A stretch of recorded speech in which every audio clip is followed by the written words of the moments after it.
Olá pessoal, de volta aí com o SemiCast. Ricardo, tudo bom? Como é que você tá? Tudo em paz, cara. Ricardo, eu sei o motivo de você estar rindo. Depois até a gente compartilha isso com o público. Mas primeiro eu queria perguntar de uma maneira bem direta, assim, bem clara. Se o Collor foi condenado pelo STF, por que ele não está preso, cara?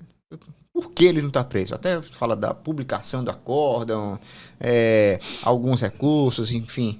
Mas a gente acredita que o STF seja a última instância onde alguém possa recorrer. Ele foi condenado. Até é raro o STF condenar algum político. Ele condenou o Collor. Por que o Collor não está preso? Essa é uma boa pergunta, mas me parece que as respostas, elas existem, né? Certo. E são várias, né? A começar pelo seguinte: até agora o Supremo não publicou o acórdão. Eu prefiro chamar de acordão, né? Normalmente, para esse tipo de sentença coletiva. Um acordão.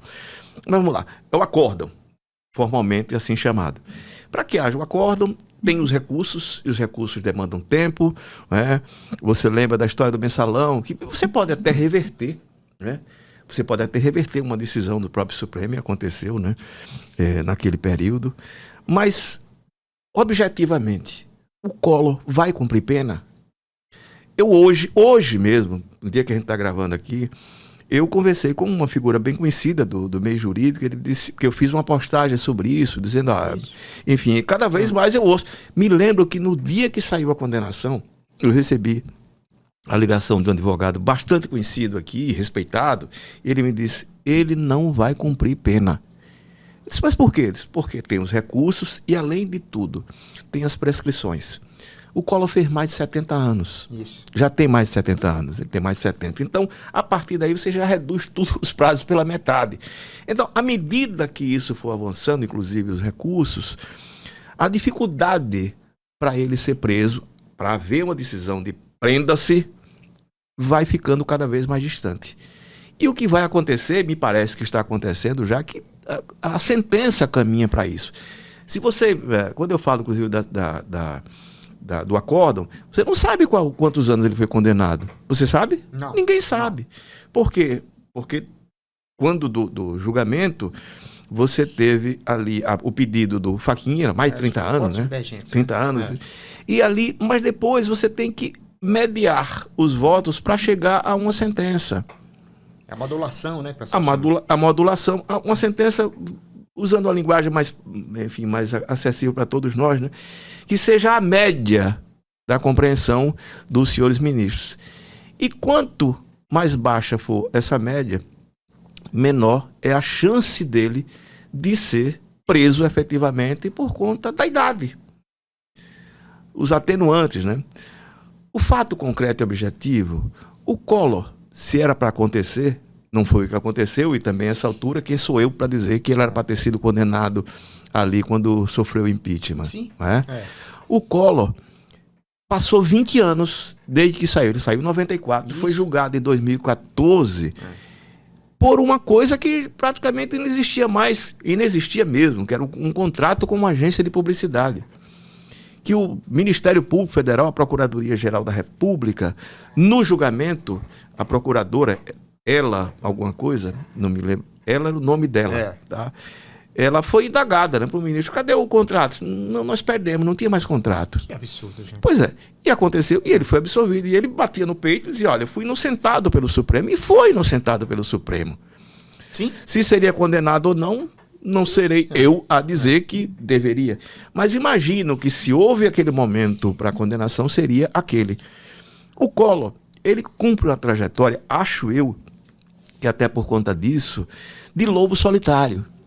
O Collor nunca teve grupo político. Ele nunca teve aproximação objetiva com o ministro do Supremo, com o ministro do STF. Conhecia, né? Tem ali, mas até a postura dele, né, sempre foi de superioridade, né?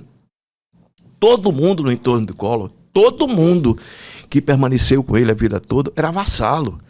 E era tratado como vassalo. Ele era o príncipe, né? E tinha ali os áulicos, né? Enfim, a vida toda foi assim. Até o fim da atividade política, porque eu acho que dessa atividade política ele não volta mais. Quanto a isso, eu acho que ele não retorna mais. Eu acho que a chance é grande, né, dele não se candidatar mais nada. Né? Independentemente disso, ele não tinha ligação com ninguém. Manteve-se sozinho a vida toda. As campanhas eleitorais do Collor, eu tive a oportunidade de ver, por exemplo, a campanha dele ao governo do estado em 2006. O Collor tinha um carisma único entre todos os líderes políticos do estado de Alagoas que eu vi atuando. Único. Ele era um sujeito extremamente envolvente, com as pessoas que queriam tocar no Collor. Ele era um astro pop. Isso. Era um astro pop. Eu vi também isso. Pois é. E as pessoas, as mulheres, e não eram só mulheres, não. Mas as mulheres, principalmente, mais jovens, queriam abraçá-lo, beijá-lo, e agarravam ele. E ele fazia isso com uma destreza impressionante. Um populista nato, desenvolveu essa característica de líder populista. E depois ele teve algumas ajudas inesperadas. Por exemplo, ele foi prefeito de Maceió, à época ele era um carioca, no Rio de Janeiro, viveu a vida toda, veio para cá, o pai dele, o senador Arnoldo de Melo, né? Era senador biônico, né? E num acerto com o então governador Guilherme Palmeira, todos da Arena, né? Ele virou prefeito biônico de Maceió, indireto. E foi um período em que ele aparecia nas principais revistas, né?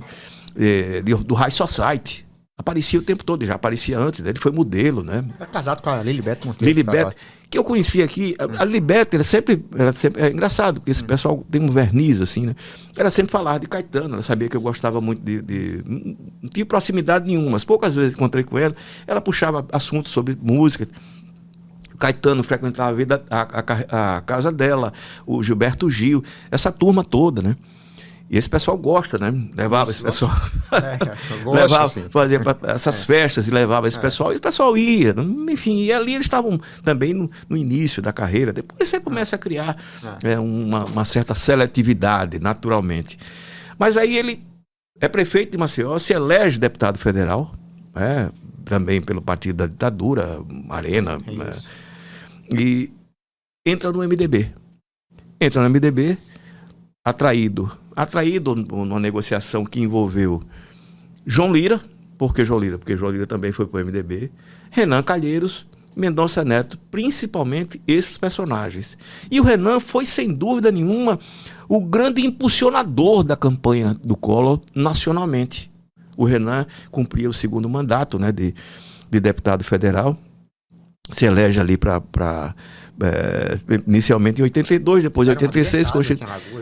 Mas aquela história, príncipe da corrupção, né? Ele era o príncipe da corrupção, mas depois era meu príncipe. Amigo de infância. Virou amigo de infância.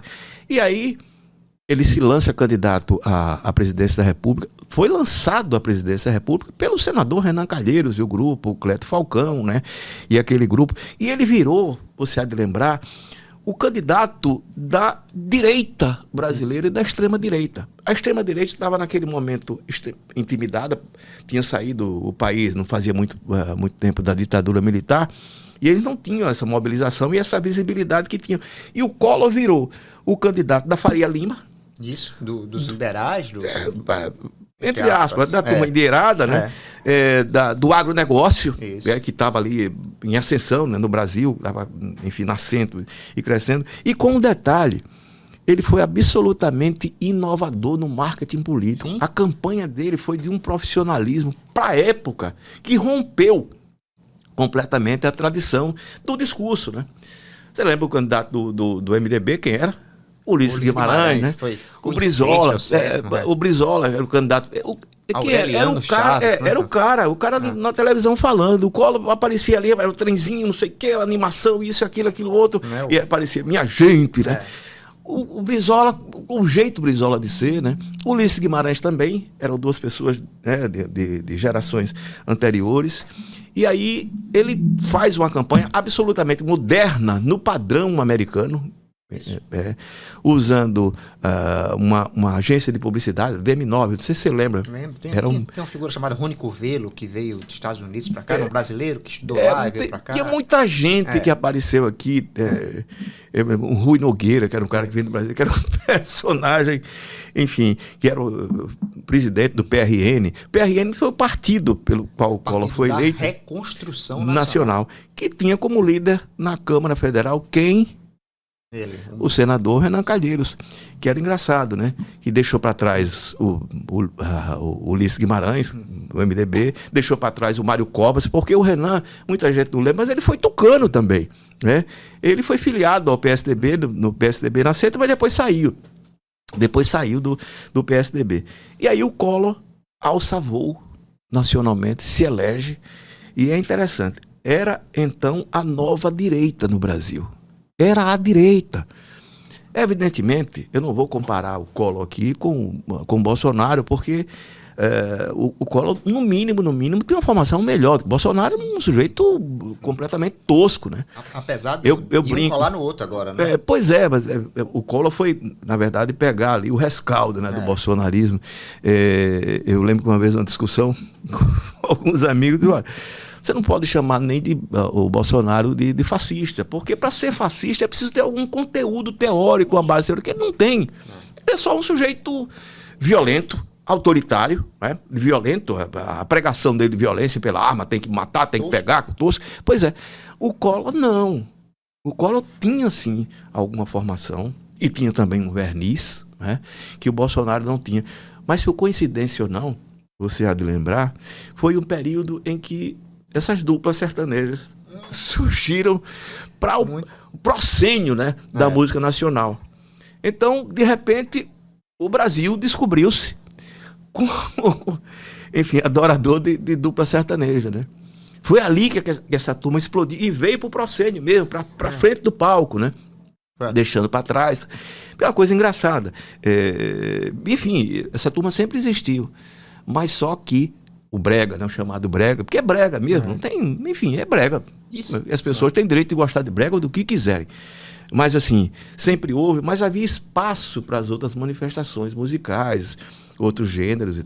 E depois passou a inexistir, porque esse pessoal ocupou, não por culpa deles, eles passaram. Sim, é verdade. Mas eles conquistaram isso também, né?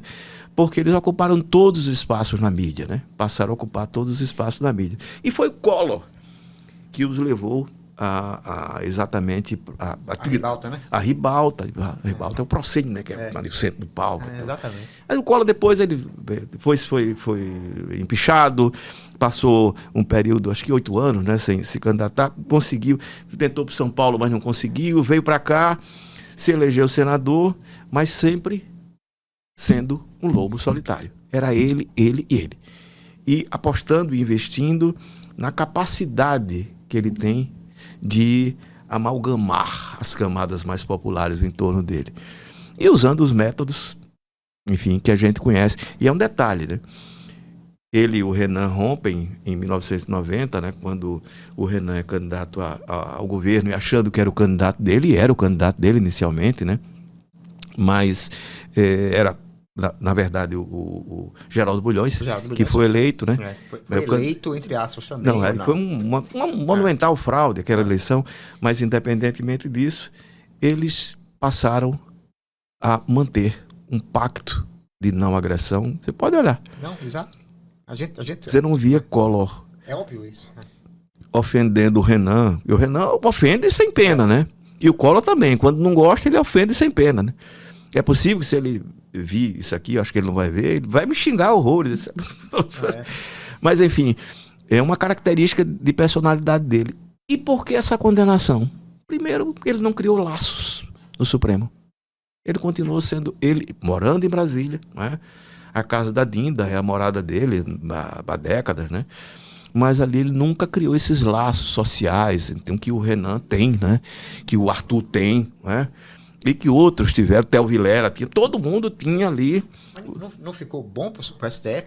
Vamos condenar um político? Condenar um político em fim de carreira, que tinha perdido a eleição, que perdeu a eleição, um cara com mais de 70 anos de idade, e o cara calcula aqui, peraí, 9 horas, nada, ó, eita coisa, e não vai para cadeia. Eu acho, ouvi hoje, repetindo, de um integrante do judiciário alagoano, não vai cumprir pena. E se for, vai ser coisa assim, absolutamente residual. E outra coisa, não vai para penitenciária, não é? Isso é balela. Pena, né? Assim, não uma pena por ele, pelo Collor, mas uma pena porque é uma piada, né? Se torna uma piada, se torna a questão da justiça com os mais... Tem uma coisa que qualquer dia a gente vai abordar aqui, que é do judiciário, que é esse opinionismo, né? De forma geral. Eu vi essa semana uma história do Gilmar Mendes, mais uma do Gilmar, né? Ele falando da Dallagnol. Porque no fundo uma igreja... Você tem nada a ver com isso, rapaz. Meu Deus do céu. Fica lá no teu quadrado, não é papel do ministro do Supremo. Eu não gosto da Dallagnol, aliás, desde o dia em que ele faz aquele PowerPoint, né? Que eu digo que isso é uma palhaçada, eu digo que esse é um palhaço, eu digo que esse personagem é um personagem desprezível. Mas não cabe ao ministro do Supremo decidir. Cria uma igreja com o Pix que você recebeu. Peraí, gente, menos... Não é papel, precisa ter tamanho como pessoa, física, inclusive, para ocupar o cargo de ministro supremo. Será um tema futuro daqui, um tema polêmico. A gente tem que tomar Obviamente, cuidado. Tomar cuidado, porque agora... E lembre-se que eu sou preto, pobre, careca e velho. Ao xingar o mesmo. Não vou xingar ninguém. A minha crítica é sempre... essa, eu gosto da Rosa Weber, ministro supremo. Eu acho que ela dá um exemplo fantástico. Ministro supremo tem que ser ali, tem que ser como Barroso. Vai para o evento e também faz... Não é papel deles. Eu entendo, todos têm vida privada. E se é para ter uma vida privada, se você quer xingar quem você quer, faça isso na vida privada. Agora, como agente público, você tem que saber o que está falando e com quem está falando. Perfeito. Antes de ir para a Dia Cultural, eu insisto que isso será um tema futuro, é uma promessa que a gente faz. Ricardo, minha dica cultural é um documentário maravilhoso, fantástico, que eu fiquei encantado. Ele se chama Humanos, é um projeto Humanos. Está no YouTube, ele completo.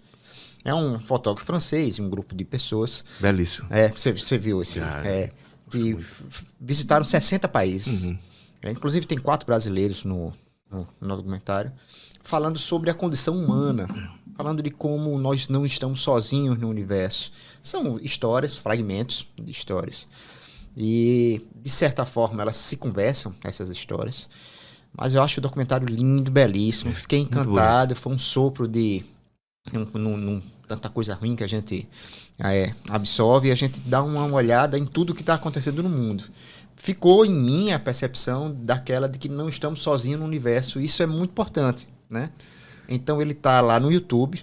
Mas como espécie, não? Como espécie, acho. Como espécie. Vou discordar por aí. Mas ele está lá no YouTube completo. Assistam. Humanos, ou Projeto Humanos. Tá? Você pode, tanto com Humanos como Projeto Humanos. Tá com legenda, tá dublado, enfim. Está à disposição de graça para quem quiser ir lá. E a sua, Ricardo? Qual será a sua dica cultural? Pois é, essa semana um livro que me encantou e eu só lamento ter demorado tanto a lê-lo. E é um autor alagoano, né? Aliás, Edson Bezerra, um abraço. Aqui, ó, Ledo Ivo, Ninho de Cobras. Me impressionou muito. O Ledo Ivo é conhecido principalmente por ser um poeta. Um poeta... polemista, provocador, maledicente, tudo isso ele é. Agora, como ficcionista, eu acho ele raríssimo. Esse livro é de uma beleza. É prosa poética, dura, mas extremamente poética também. Eu, sinceramente, quando li esse livro, eu fiquei encantado. Eu digo, caramba, eu não sabia que esse cara seria um ficcionista tão grande. Talvez até... ele tenha sido, de alguma forma, oculto pela fama do Graciliano Ramos. Sim. E os dois também não morriam. Não, aliás, tem uma discussão do Ledo, como sempre, ele provocando, né, com a Luísa Ramos, que é filha do Graciliano, que ele falou mal. Ele diz uma série de coisas, que o Graciliano era preconceituoso, era homofóbico. desnecessariamente, mas era uma característica de personalidade. Mas voltando àquela história de que a obra de um autor, de um artista, a biografia de Otávio Paz, né, é o que ele produz. E esse livro, gente, quem não leu, está disponível. Essa edição belíssima, diga-se passagem, né, da imprensa oficial Graciliano Ramos, está disponível. Custa R$30, eu vi essa semana propaganda. Como eu leio o Diário Oficial, as propagandas, vale muito a pena. Quem não leu, leia.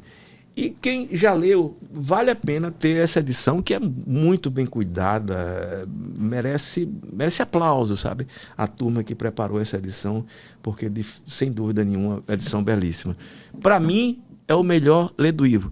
Ele mostra uma Maceió decadente, violenta, opressiva, onde o medo também foi o período da ditadura Vargas, tá? Onde o medo predominava, e cria personagens riquíssimos. A partir de um passeio de uma raposa por Maceió, um passeio noturno. Nossa, como ele escreve isso belamente. E aqui e ali aparece a qualidade do grande ficcionista que é Lê do Ivo. São estocadas impressionantes. É um sujeito que termina mergulhando na alma lagoana a partir desse livro. Vale a pena, viu, gente? Muito. Gosto muito, gosto muito. Estou com vontade de relê-lo. A imprensa oficial Graciliano Ramos lançando Lê do Ivo, não é isso? Mas ele não era inimigo. O problema é que o Lê do Ivo, ele passou a vida... Nossa, os barracos que ele armava lá no chá da Academia Brasileira de Letras. Mas barraco mesmo, de bate-boca. Assim, algumas histórias dele impressionantes. Ele não poupava ninguém. Se não elogiasse ele, que é outra coisa. Vaidoso até onde não houvesse mais limite. Mas também tem um detalhe, ele é grande autor, grande escritor, e isso a gente tem de reconhecer e aplaudir. Vale muito a pena. E é engraçado, só completando aqui, foi o segundo romance que eu li tendo Maceió como cenário, né? Primeiro foi Angústia, do Graciliano, que eu li há muito tempo, depois reli. Eu gosto demais. E, assim, para mim é o melhor romance do Graciliano, contrariando o senso. Contrariando mesmo. A grande maioria, mas é o grande romance, para mim, do Graciliano Ramos, Angústia. E esse aqui, Maceió, você anda por Maceió, inclusive pelos prostíbulos de Jaraguá, viu? Quem conheceu, eu não conhecia, mas enfim. Então, aqui. É isso, Ricardo. Obrigado mais uma vez. Obrigado, pessoal. Estamos de volta na semana que vem.